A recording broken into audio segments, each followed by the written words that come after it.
Well, welcome back to Foot Freak. Thank you so much for choosing to stay with us. The trivia question that I asked you at the beginning of the show, let me remind you, Ikram Reina scored a goal against Zimbabwe. It was scored within 30 seconds, and that seems to be the quickest goal to be scored within Bafana colours. But before this current record, there was one that was held by someone else previously.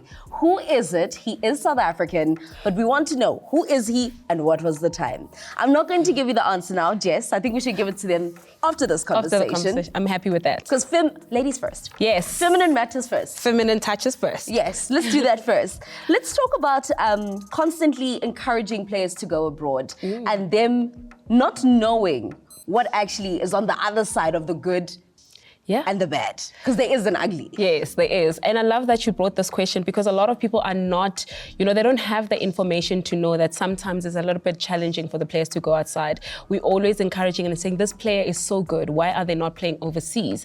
And I know a couple of players who've received offers from overseas, but, opted to stay at home because it's closer to home. They probably love the style of play that we have here. And, with any challenges that you can face, you know that you've got friends and family around you. Going overseas, most of the time, it's a financial push more than anything else, and also just getting the international exposure. That financial push also exposes how women's football is not a professional sport, because we say financial push and we're thinking maybe 50,000. Sometimes it's way less than that. Sometimes it's way less. And you speak about professionalizing the sport. If that had to happen, we'd obviously have players getting a minimum wage, which is something that could afford them a car and a proper apartment to stay in, which will basically give us a little bit of competition within the league itself. But the reason why people gravitate to a specific team and top players gravitate to a specific team is because of that financial gap.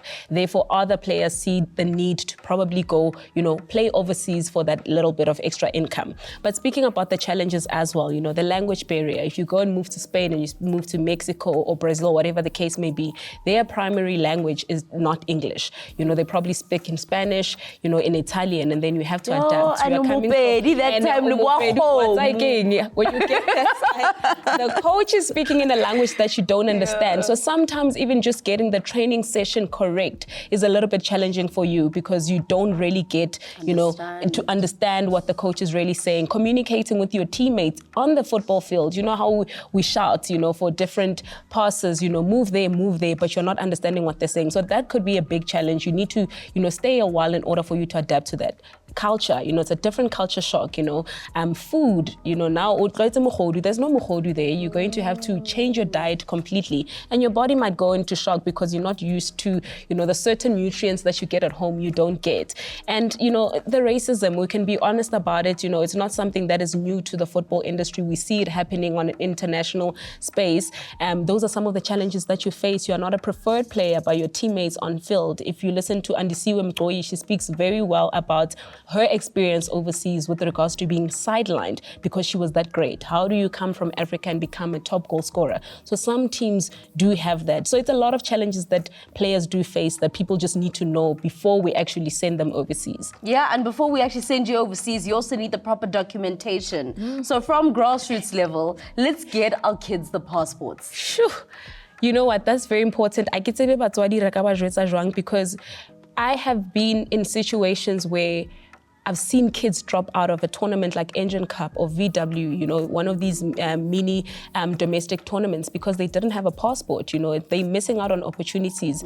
There's a tournament that's played in Sochini where kids actually go overseas to Spain, and some had to drop out because of the passport issue. Yeah. So I think the administration definitely needs to be leveled up in order for our kids to know that passport is essential documentation to have. Yeah, and you know what? At any age. As much as at school they make you your ID, help you get your ID, maybe let's do the ID and the passports. Right. Yeah, to equip them. Yeah, no, Minister of Education, let's have a conversation, you and I. Yeah. I think this is something that we can implement into the future. But as we know that the Under-17 FIFA Women's World Cup, a competition established back in the year 2008, happens every single 2 years. We're currently within the qualifying stages because Africa will only have 3 representatives, even though currently 6 nations are competing for only those those 3 spots? It's a tough one, hey? It is. 3 spots. It We is. hope to see in future the expansion of basically that, getting another slot. So maybe, you know, our girls can also get it. We miss Bo Olweni and Bo Karabo Dlamini, you know, the young ones. But speaking of that, I want to talk about the match between Burundi and Kenya. And I'm super excited for them because either of them winning this would basically be debutantes. Yeah, they will be saying to the world, hello, there's a place in Africa called Burundi. And we are here. However, I think Kenya. Kenya definitely sits in a better advantage. You know, they walked away with a 3-0 scoreline, putting them in at an advantage. And this was an away game. So, you know, the advantages of playing at home. For me, they stand out to be one team between those 2 matches, between the 2 of them to actually advance to the next round. Yeah.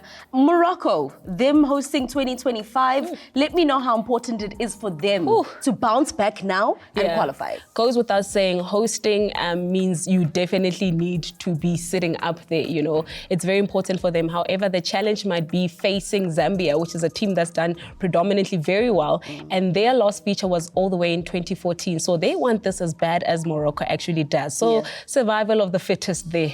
Survival of the fittest. Everyone wants it, but it's anyone's game, right? Let's answer that trivia question that I asked you at the beginning. Thank you for sending through your answers. Some were wrong, some were right. Someone said Mukwena, who plays for Sundowns now. And I don't know. Nalanta Pisa. At least they tried. So, no, but just Mukwena, no. Isn't Mukwena like 26, 25? So let's give the answer first and what year, so then people can catch on to what we're saying. So the correct answer is 42 Seconds by Teboho Mukwena, and this was in 2003 against Burundi. So goes to what you're saying. The Mukwena is correct. The name is actually correct. Yes. It's just which one are you talking about, not the Sundowns one. It's A for effort, not the E for effort. It is A for effort. 45 seconds, we're now down to 30 seconds.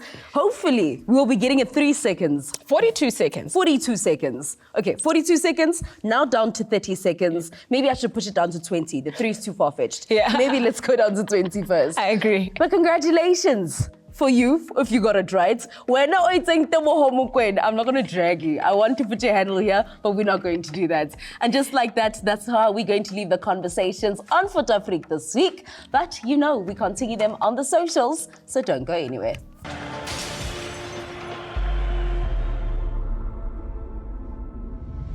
Well, viewers at home, that's the end of another exciting episode of Foot Afrique. Thank you so much for hanging out with us, and thank you so much for interacting with the trivia question. It's okay if you didn't get it right. You always have an opportunity to do so next week.